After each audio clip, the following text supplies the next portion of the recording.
Meet the Parents 4 is on the way when Ben Stiller and Robert De Niro in talks to return. The original film was a comedy hit in 2000. Sometimes franchise returns catch you by surprise. Nobody could have expected the report this week, and Universal is working on a revival of the Meet the Parents trilogy, which concluded with Little Fockers back in 2010. But that's exactly what's happening when Ben Stiller and Robert De Niro in talks to return, along with co-stars Terry Polo and blythe. From a commercial perspective, it's easy to understand why Universal wants to pull the trigger on more of the franchise. The three previous films have grossed a combined $1.16 billion worldwide, and it's definitely true that enough time has passed for there to be a strong nostalgic pull for people returning to the world of Greg Fokker and his fractious relationship with his wife's family.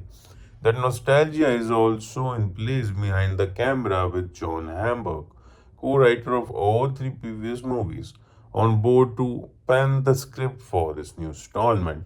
Jay Roach, who produced all three movies and directed the first two, will be a producer, though it's not clear yet who will be directing.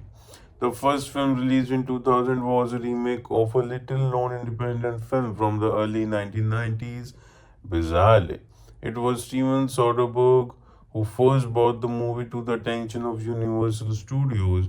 He eventually dropped out to make Out of Sight, at which point Jay Roach, riding high off the success of Austin Powers, was sounded out as a potential director.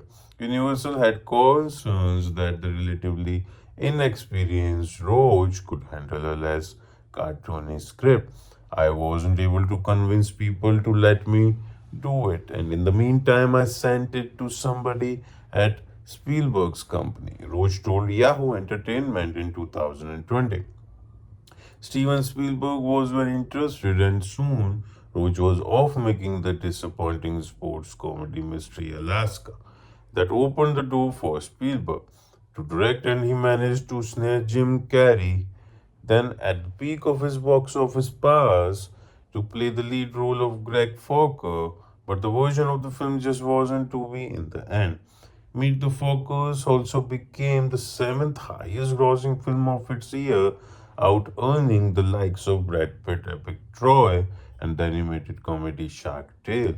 Little Fockers in 2010 wasn't quite the same level of box office success, disappointing really given the fact both Styler and De Niro were paid $20 million for their work.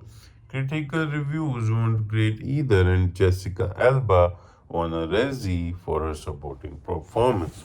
Hope you like this update. To subscribe to my channel.